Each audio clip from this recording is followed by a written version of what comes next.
औज़ुबिल्लाहिमिनश्शैतानिर्रजीम बिस्मिल्लाहिर्रहमानिर्रहीम। अस्सलाम वालेकुम डियर फेलोज़। आज का हमारा टॉपिक है applications and uses of lanthanides and actinides. अगर हम एप्लीकेशंस की बात करें तो हमारे पास दो मेजर टाइप्स हैं। First one is non nuclear applications and second one is nuclear applications. तो सबसे पहले हम डिस्कस करेंगे न्यूक्लियर एप्लीकेशंस को। तो न्यूक्लियर एप्लीकेशंस में सबसे पहले हमारे पास जो टाइप आती है वो है सिरामिक एप्लीकेशंस की।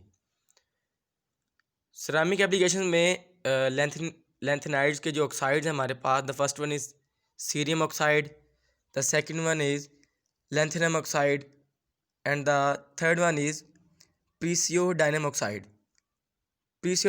ये तीन ऑक्साइड जो हमारे पास हैं इनको एज अ डीकलोराइजिंग एजेंट के तौर पर यूज़ किया जाता है। जब हमारे पास गिलास इंडस्ट्री में गिलास को बना लिया जाता है तो अगर उसके अंदर कोई कलर आ जाए या एनी अदर इम्प्योरिटी आ जाए तो उसे ख़त्म करने के लिए या उसे फेड करने के लिए हमारे पास ग्लास, चूँकि हमारे पास एक शफाफ होता है तो उसे उसके अंदर जो इम्प्योरिटीज़ होती हैं वो काबिल कबूल नहीं होती। तो ये जो तीन हमारे पास ऑक्साइड्स आते हैं इनको एज अ डीकलोराइजिंग एजेंट इस्तेमाल करते हैं। अगर हम क्वांटिटी की बात करते हैं, about 1% of cerium oxide is use in manufacturing of protecting transparent glass blocks to be used in nuclear technology because these blocks are not affected by prolonged exposure to radiations। 1% जो cerium oxide है इसे इस्तेमाल किया जाता है और ये जो हमारे पास ट्रांसपेरेंट ग्लास बनाए जाते हैं टेक्नोलॉजी से, न्यूक्लियर टेक्नोलॉजी से, वो बेसिकली अच्छी क्वालिटी के होते हैं। इनके अंदर एबिलिटी होती है कि आम ग्लास जो तो होता है हमारे पास, हम कह लें लो क्वालिटी का, तो हीट करने से वो टूट जाता है। मगर जो ग्लास लेंथेनाइड के ऑक्साइड से बनाया जाता है, बेसिकली वो बनाए इसीलिए जाते हैं कि फॉर लॉन्ग टाइम जो हमारे पास रेडिएशंस होती हैं, क्योंकि रेडिएशंस ने फॉल करना होता है तो टेम्परेचर भी बढ़ना होता है, तो वो ग्लास जो है वो प्रोलॉन्ग एक्सपोजर टू रेडिएशंस जो है उसे टूटे नहीं। अब हमारे पास क्वेश्चन ये अराइज होता है कि why lanthanides base oxides are use in glass और सन ग्लासेस। ज़ाहिर बात है कि लेंथेनाइड को ही आखिर क्यों यूज़ किया जाता है, हमारे पास कोई और ऑक्साइड्स क्यों नहीं इस्तेमाल होते। तो सबसे मज़े की बात यही है कि इनके बनने वाले जो ग्लास होते हैं एक तो अच्छी क्वालिटी के होते हैं, उसके बाद उनके अंदर खसूसियात होती हैं। जैसे फ़र्स्ट ऑफ़ ऑल हम आगे पढ़ेंगे। फ़र्स्ट जो हमारे पास फॉर मेकिंग सन ग्लासेस। अब जो सन ग्लासेस होते हैं ये बनाए जाते हैं नियोडाइनम ऑक्साइड के साथ। ये जो नियोडाइनम ऑक्साइड होता है ये हमारे पास जो यूवी रेज होती हैं उनके रास्ते में रुकावट बनता है, यानी आँखों को चुभन नहीं होने देता। बाकी हम जानते हैं सन ग्लासेस का जो काम होता है। चलिए नेक्स्ट जो होते हैं goggles for glass blowing and welding work. जो हमारे पास वेल्डिंग पर्पज़ के लिए फैक्ट्रीज़ में जो ग्लास बनाया जाता है वो आम शीशे से थोड़ा सा कह लें थोड़ा ज़्यादा मोटा होता है, डार्क होता है। गॉगल्स जो वो बनाए जाते हैं वो किससे बनते हैं, नियोडाइनम ऑक्साइड और प्रीसियोडाइनम ऑक्साइड, इन दोनों के मिक्सचर को जो होता है इससे तैयार किया जाता है वो ग्लास को। The third one is glass protecting eyes from neutron radiations. वो साइंटिस्ट हजरात जो हमारे पास, क्योंकि हम केमिस्ट जो होते हैं इन्हें हर ब्रांच में जाना होता है, तो वो केमिस्ट जिनका वास्ता न्यूट्रॉन लैब से होता है तो वहाँ पे ज़ाहिर बात है जो एमिशन ऑफ न्यूट्रॉन्स है वो रहती है। तो ड्यूरिंग न्यूट्रॉन एमिशन जब कोई भी रिएक्शन होने वाला होता है तो वो उन्हें एक स्पेशल प्रोटेक्टिंग ग्लास दिया जाता है।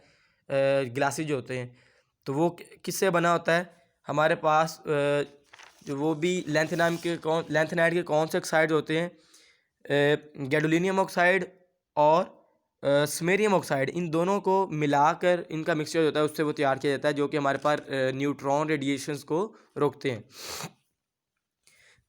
सॉरी। उसके बाद हमारे पास आता है एडिशन ऑफ। अब देखें हमने ये बात पढ़ी हुई है इन केमिस्ट्री, हम ये बात जानते हैं कि हर चीज़ जो हमारे पास केमिस्ट्री के अंदर होती है वो एक ख़ास मकदार में ली जाती है। अगर हम उस ख़ास मकदार से हट जाएं तो हमारे पास रिज़ल्ट्स नहीं आते। चाहे कमी हो जाए या ज़्यादती हो जाए, हमारे पास जो वो रिज़ल्ट्स होते हैं वो नहीं आते। सेम द वे अगर हम बात करें हमारे पास सीरियम ऑक्साइड जो हमने सिरामिक इंडस्ट्री में ऐड करते हैं, इसका 1% हम ऐड करते हैं। 1% जो है ये हमें ब्राउन कलर देता है। अगर हम 1% से हट जाएं तो 1% हटेंगे तो वो ब्राउन कलर नहीं देगा हमें। इसी तरह नियोडाइनम और प्रीसियोडाइनम ऑक्साइड जो होते हैं ये green and red and green colour देते हैं रिस्पेक्टिवली। ये हमारे पास ग्रीन एंड रेड कलर देते हैं। उसके बाद रिफ्रैक्टरीज कि हमारे पास रिफ्रैक्टरीज क्या होती हैं। अगर हम रिफ्रैक्टरीज की बात करें कि रिफ्रैक्टरीज होती क्या हैं, तो रिफ्रैक्टरीज बेसिकली कह लें आप कि ऐसी इंडस्ट्री या ऐसी जहाँ पे हमारे पास एलिमेंट्स को पिघलाया जाता है, वहाँ पे हमारे पास जो टेम्परेचर होता है वो काफ़ी ज़्यादा होता है। इन्हें रिफ्रैक्टरीज कहा जाता है। अब जो सीजियम सल्फाइड जो होता है बेसिकली रिफ्रैक्टरीज के अंदर उसे यूज़ किया जाता है। रिफ्रैक्टरीज के अंदर सीजियम सल्फाइड चूँकि मैंने मेंशन किया है, देखें हमारे पास जो मेल्टिंग पॉइंट है उसका है 2000 डिग्री सेंटीग्रेड। इसको इस्तेमाल किया जाए manufacturing of special type of crucibles which are used for melting metals at temperature up to 1800 degree centigrade. इस बात से आपको अंदाज़ा हो जाना चाहिए कि रिफैक्ट्रीज़ के अंदर हमारे पास सीजियम सल्फाइड को ही क्यों यूज़ किया जाता है, क्योंकि इसका टेम्परेचर बहुत ज़्यादा है। उसके बाद बात करते हैं अब्रेसिव की कि अब्रेसिव्स क्या होते हैं। हमारे पास जो अब्रेसिव्स लैंथेनाइड्स के ऑक्साइड होते हैं इन्हें हम यूज़ करते हैं as an अब्रेसिव्स।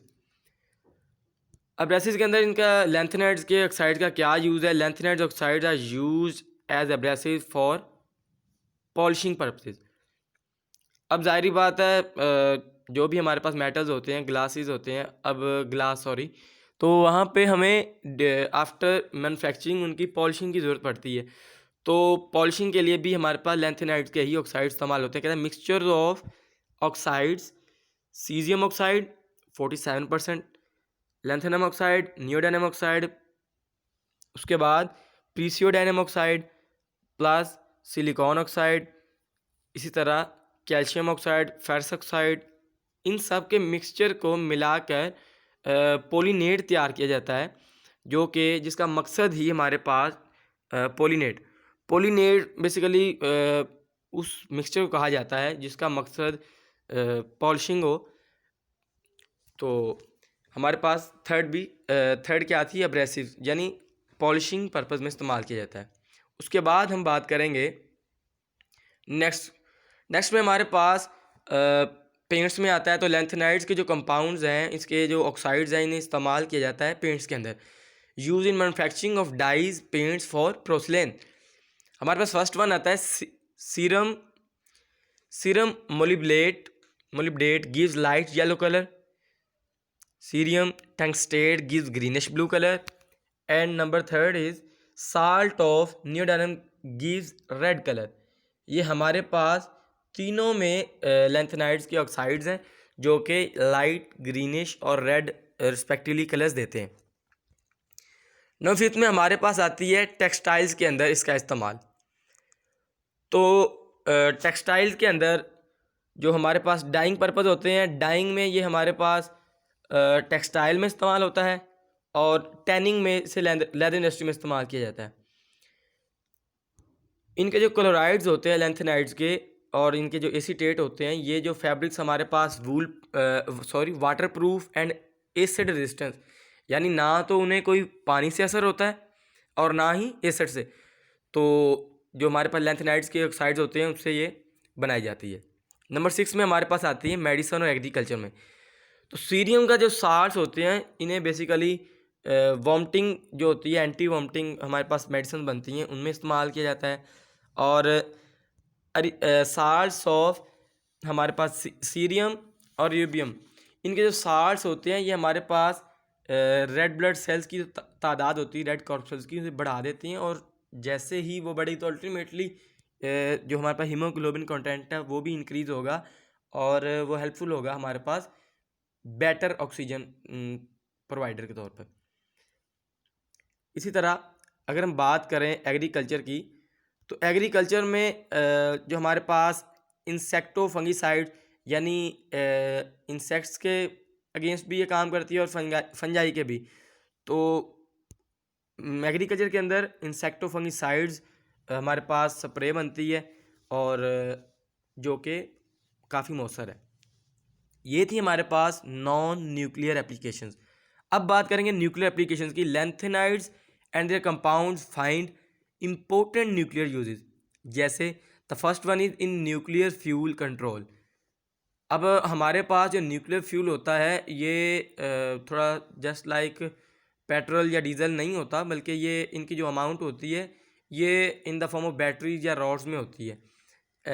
Nuclear fuel rods होते हैं जो कि इस्तेमाल किए जाते हैं, जिन्हें काफ़ी तादाद में अगर हम लेके जाएं तो उनकी जगह कम घेरेंगे वो बनिस्बत कह लें कि पेट्रोल डीज़ल, मगर उनकी जो फ्यूल कैरिंग कैपेसिटी होती है या उनकी जो एनर्जी कैपेसिटी होती है वो ज़्यादा होती है बनिस्बत आम फ्यूल के।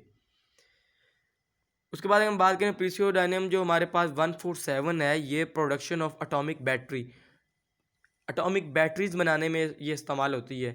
और थर्ड नंबर पे है use in radar detection devices, जो हमारे पास मिलिट्री बेसिस होती हैं और कह लें हमारे पास ये जो जनरल बेसिस होती हैं, जनरल एयरपोर्ट्स, इनमें जो रडार सिस्टम लगाया जाता है, रडार सिस्टम, उसमें भी लैंथेनाइड्स के ऑक्साइड को इस्तेमाल किया जाता है। आज का हमारा लेक्चर यहाँ तक ही था। आई होप आप सबको अच्छे से समझ आई होगी। मज़ीद लेक्चर्स के लिए फ़ीडबैक देना मत भूलिएगा। अल्लाह हाफ़िज़।